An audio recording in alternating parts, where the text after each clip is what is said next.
Hello there! I must react to this video. This video was not planned.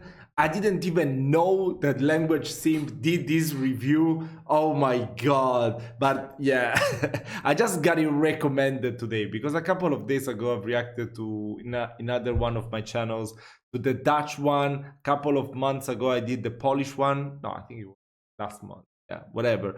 And today probably YouTube said, oh, you must love this guy, so let me show you this video. This is Language Simp. This is how you write it. There will be anyways a link in the description. Language review for English. That's gonna be so amazing. Let me make myself a little bit smaller. I don't even know if I'm gonna cover whatever is gonna pop up, but yeah, let's try. He's an American, by the way, so this is gonna be super funny. Let's go. Maybe. Okay. Howdy, partner. Today I'm gonna be reviewing. Look at that. Oh my god, he's already trolling with the Arabic translation. What the hell? The English language, aka colonizer language, American, McDonald's language, Liberian, or Bidenese. No need for a long intro, you all know what this series is about at this point. I'm gonna discuss what is good and what is bad about the English language from a language learning perspective, and then I'll give it an official Language Simp certified rating on the Simp scale. So without further ado, let's begin. English? Isn't that just the default spawn language that everyone starts with? No, we speak English because we spawned in America. I know it's hard as an American, but you gotta remember that other countries exist. What's a country? What's a country? But English is the most spoken language in the universe, as over 1.4 billion. I like how, for the sake of the video, he keeps saying English instead of saying American. Because most of the times when he refers to English, he will refer to as American. NPCs speak it just on Earth alone, which means that learning it will unlock an What do you mean just on Earth alone? unfathomable amount of DLC. And that's because for a few hundred years, the British Empire did a steamy #2 on most countries. They colonized the crap out of everyone, which caused the English language to spread like a virus way outside of England's Yeah, we are still paying for that nowadays. Thank you, Great Britain. embarrassingly small modern day borders. And nowadays, the virus continues to spread because out of the rubble of colonization came the most gigachad country in the entire world. The United States of global interventionism. I mean, America. And everyone loves America and the American government. Oh my god. So English is now widely studied all around the world, even in North Korea. In 2024, English is the global language. So if you don't speak English at a conversational level, society considers you a beta male. You won't find a job, you won't get a girl or a guy. You'll never leave your country because you can't travel, and you can never enjoy My Little Pony in its original language if you don't speak English. As a passionate Bro, I didn't even know that My Little Pony had a cartoon, an actual anime. What the hell? I didn't even know. language learner myself, I actually hate that English has become the global language. Back in the day, if you wanted to go to Spain, you had to learn Mexican, and if you wanted to go to Arizona, you had to learn Navajo. But now, if you just know English, you can go everywhere. Most people are forced to learn the language in school, which strips the fun out of it for them. Unlike with other languages, no one learns English for fun, or because they like how it sounds, or because a certain English-speaking country fascinates.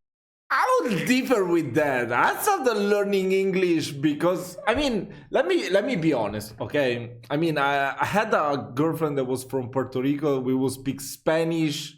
She was the one that introduced me to English because I couldn't speak any English at all, and I didn't really enjoy it at the time. But then I went with a friend of mine to Newcastle in the northern part of England. And oh my god, I started learning English there, but I couldn't understand the people. I mean, whenever I would meet someone that was not from the place, like maybe they would come from Manchester or London, I could still have somewhat of a conversation, but with the people, with the Geordies over there, oh my god, it was so tough. So then after that, I felt so humiliated that when I went back to Italy, I decided, no, I'm gonna learn this language. And then I did. I'm here speaking it to you right now.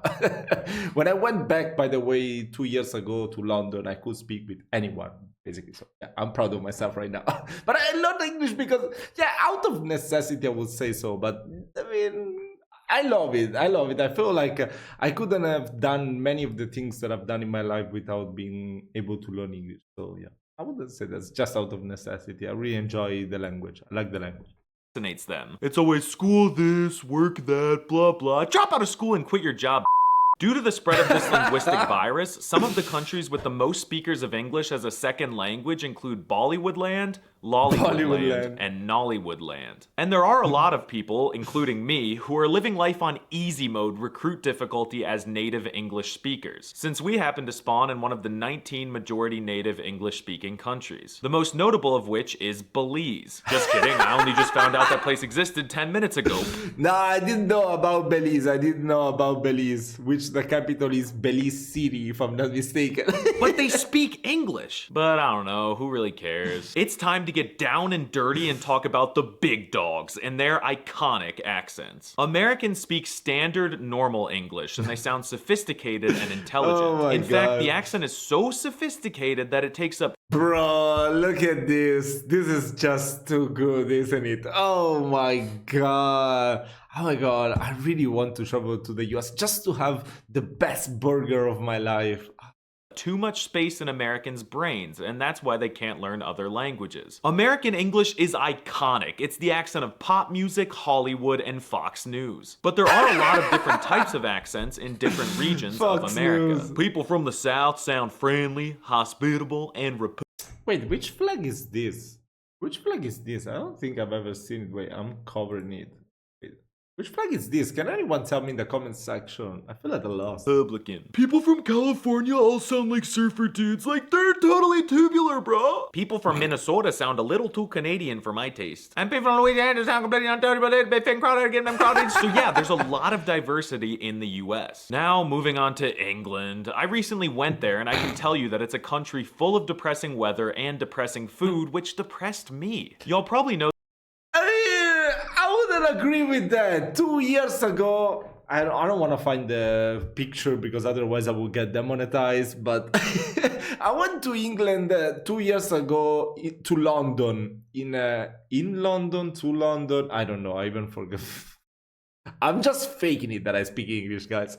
Anyways, I went there 2 years ago in June. Oh my god. I went back. That I was so damn red, I burned all my body. It was so damn hot. It was like, I don't know, 100 Fahrenheit degrees, something like that. That was insane. And I didn't expect that. I even wore the cream, you know, the solar cream, but that didn't do enough. I got so damn burned. I mean, I'm too white. I'm way too white. That's why I'm wearing white, so I look more colored. But yeah, enough about me. Let's continue. I'm taking a break from YouTube for roughly a month for mental health reasons. Thank you for understanding and supporting me. I'll be back better than ever, inshallah. Know that a few months ago, I took a break from YouTube, and that's because I wasn't taking care of my mental health. I'm sure y'all can agree that it's really hard to learn. That is move. Okay, I'm gonna skip the ad, but yeah, you can definitely go and check it out to support him.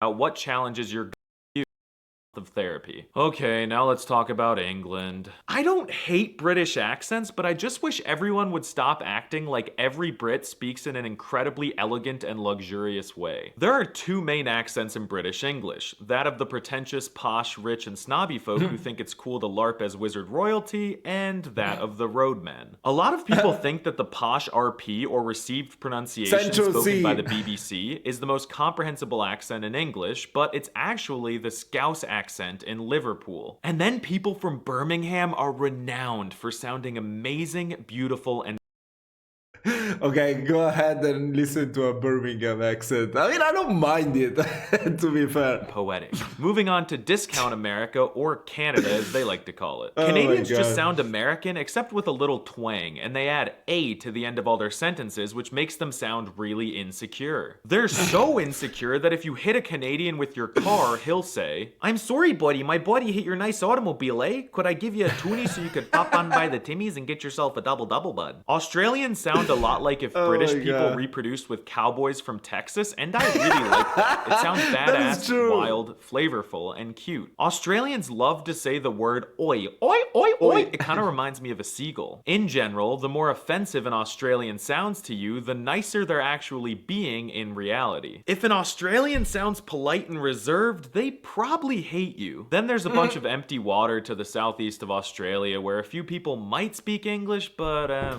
this is New Zealand, right? Probably not. Now it's time to talk about the writing system. The English language is written in the standard American alphabet, which is made up of 26 beautiful and iconic letters that look normal and make life worth living. Most other languages either use or steal from this alphabet in some way, and it's obvious why. There are no scary characters. Like, look at the Russian D, and then look at the American D. Which letter would you rather your daughter dated? There are no complicated works of art. Like, look at this Chinese character. You have to pick your pen up off the paper 58 times in order.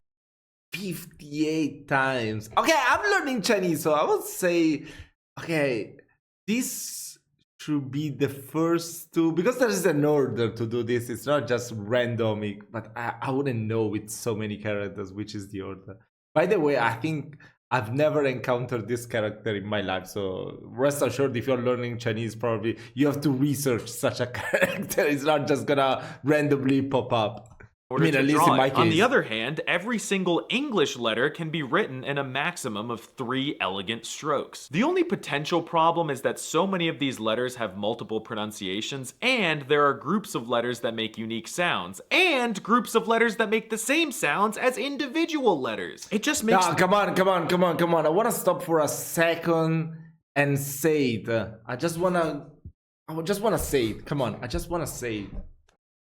The English spelling is the hardest in the whole freaking world. Out of all languages, I would say that the English pronunciation is the most difficult, especially the spelling. Oh my God. I mean, I've learned many languages. I wouldn't consider myself fluent in many languages, but I've learned, at least I got books and tried to learn languages. I mean, I will say I'm fluent maybe in 4 languages, probably. Conversational and maybe other 2 or 3, but yeah, I'm not fluent in all of those. So don't do a video about me, fake polyglot Italian reacting to videos. I'm not fluent in all those languages. Okay, just learn, dazzled in all those languages. And I might say that the pronunciation is really difficult. Like, a word could be written in a certain way, and you will think, oh, okay, so this other word is written like that, so I pronounce it that way. No. There's no specific rule to tell you how to pronounce that specific word. I mean, it doesn't make any sense.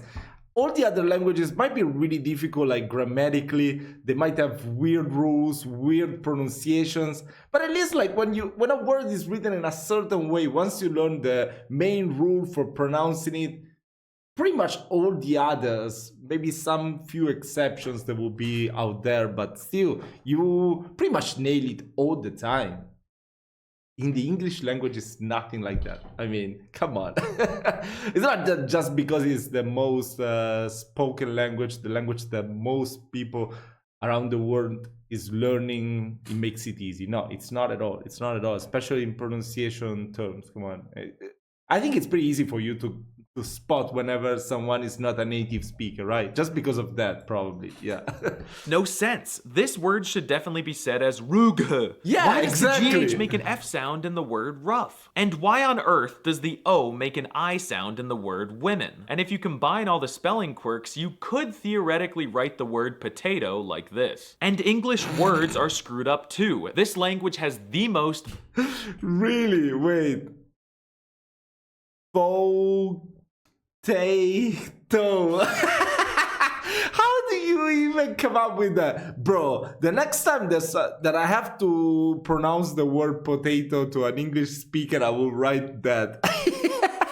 I will tell them, they will be like, question mark, and I will be like, try and pronounce it. Bro, what the fuck is this potato?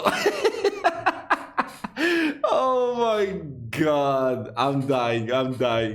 Like this. And English words are screwed up too. This language has the most batshit dictionary I've ever seen. And that's because English is a mutt, as 80% of its vocab are loan words from other languages. That's insane! What even is English? It's just a bunch of other languages. It's not real. English is technically a Germanic language, but I think it should be called a Romance language, as 29% of the words come from Latin, and another 29% of the words come from French, which also came from Latin. I'm a Latino! Another 26% of the words do have Germanic roots, and all of these words sound super strong and masculine, especially when compared to the soft and feminine nature of the Latin words. The word book sounds so aggressive and powerful, while the word novel sounds so wimpy. You could ask a question like a Chad, or you could inquire about something like a beta male. And then all of the useless and irrelevant words like democracy and anatomy come from Greek, while all of the useful and relevant words like loot, thug, bandana, and mogul come from Urdu. But there are still some words that are pure and unique to English, mainly the slang. Slang originating from English that is used so frequently throughout the world is often taken for granted. Like, could you imagine speaking any language without using words like riz, skibbity, phantom tax, sus, bussin', and cat? Skibidi.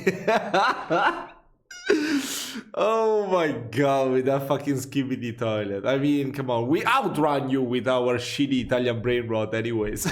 And English acronyms are some of the most iconic things in the observable universe. How beautiful are acronyms like IDK, BRB, BBW, TTYL, and FYI? And okay, we got lots of those in Italian too. Everyone knows what LOL is. I've seen people use it and even say lol out loud, both yes, lol. I always say lol. in French and Russian. But they don't sound like native English speakers when they say it out loud because this language is pretty impossible to pronounce correctly. There are a few sounds that foreigners struggle to make. That's what One I of was them saying. being the TH sound.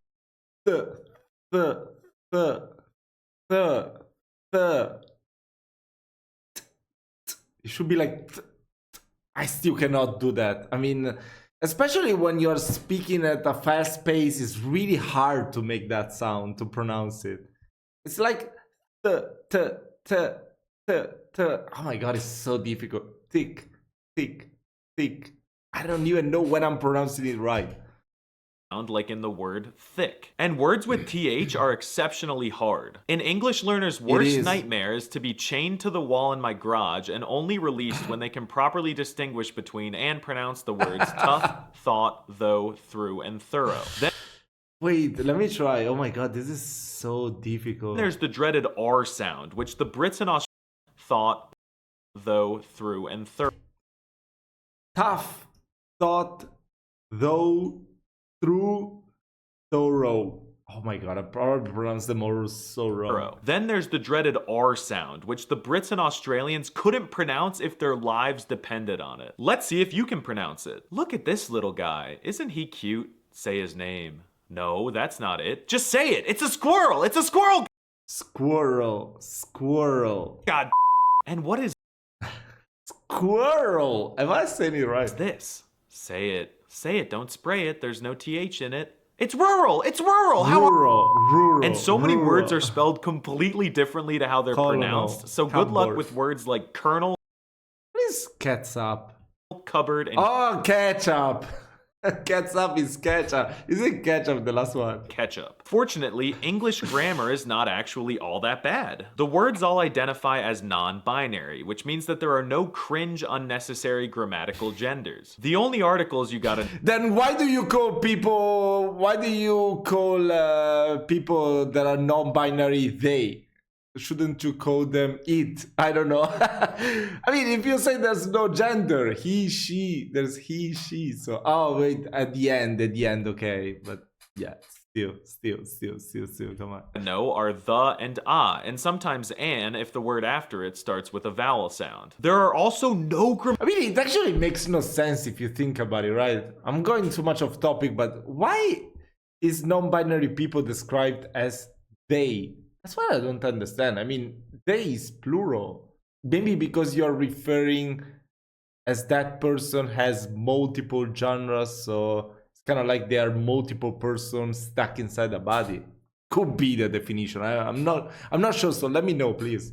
Grammatical cases, so words stay the same, unless you're pluralizing them, in which case you'll either add an S or an ES. Except yeah, that's very much like Spanish, I would say. For a few stupid words like fish. Fish is the same for both singular and plural, and I hate it. The plural should be fishs. The subject pronouns are pretty straightforward. Fishes. There's I, we, you, he, she, it, they singular, and they plural. And they singular and they plural.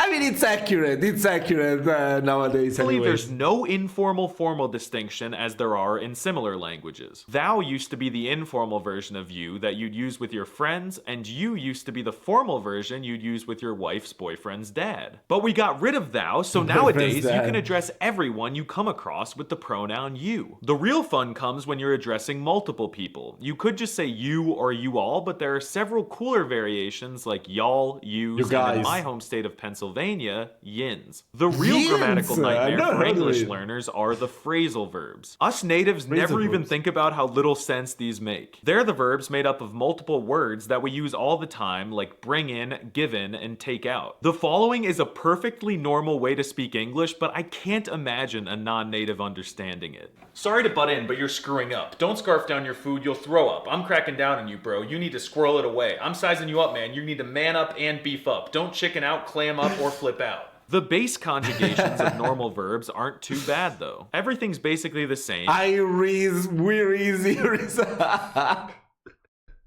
Bro, this is so good. Except you add an S or ES to the end of the he, she, and it conjugations. The tenses, though, can get a little kooky. We use a lot of auxiliary verbs in our conjugations, mainly will, have, and do. I will survive, I have survived, I do survive. But the kooky part comes in when you have to combine these auxiliary verbs. I have survived, or I will had been done surviving. What? The verbs themselves never really Wait, what? survived, or I will. Is this proper grammar? I will done been had been done surviving. What? I mean, this is probably what a C2 level in English looks like. Oh my god. Wait, what? Let me ask ChatGPT. Come on. I don't believe that. Are you kidding me? Wait, okay. Oh fuck, I forgot already the sentence. Wait, I will done been had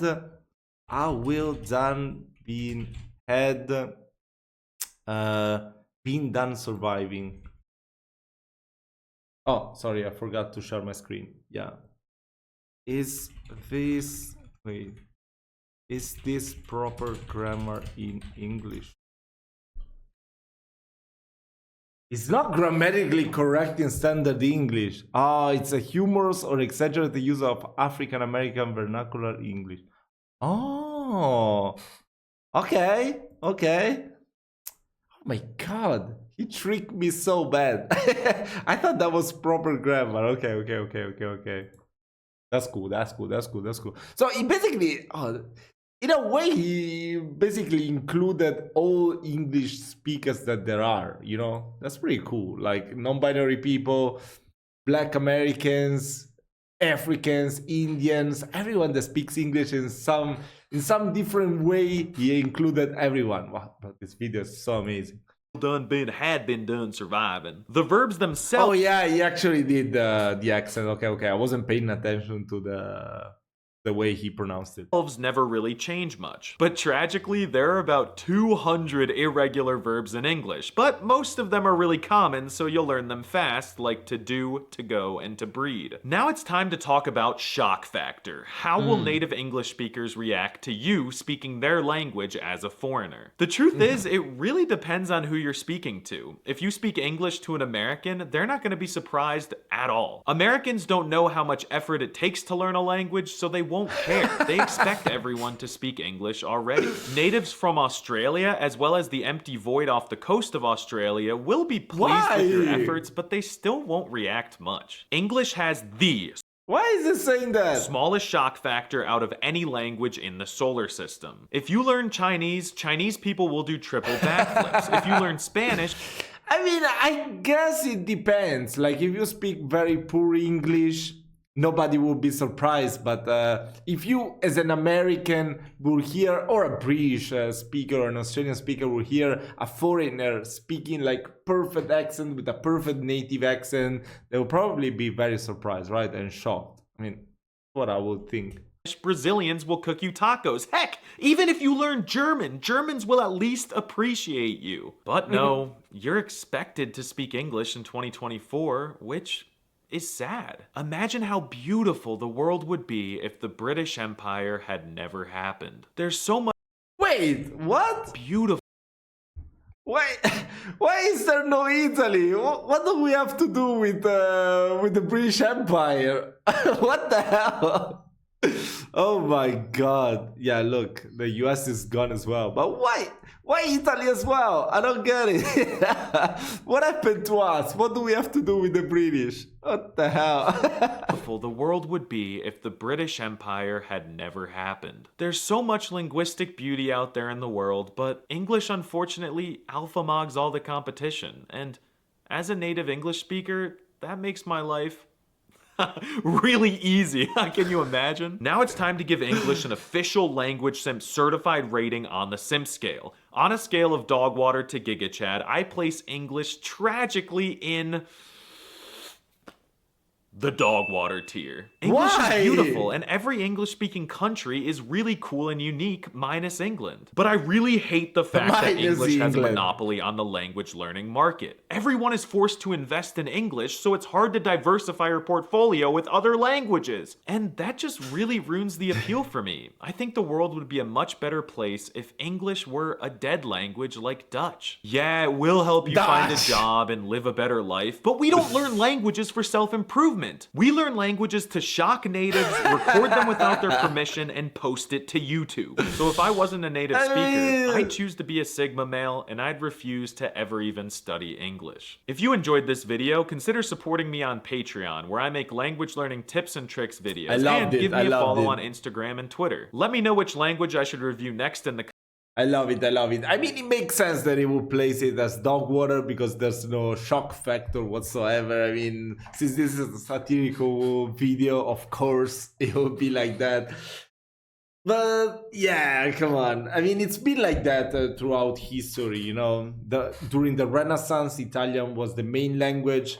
After that, French became for many centuries the language that all the royals will be learning throughout Europe. So yeah, come on, it's always have been like that. Like before with the ancient Rome, Latin was the most spoken, ancient Greek for the Byzantium Empire or the Eastern Empire of the Romans.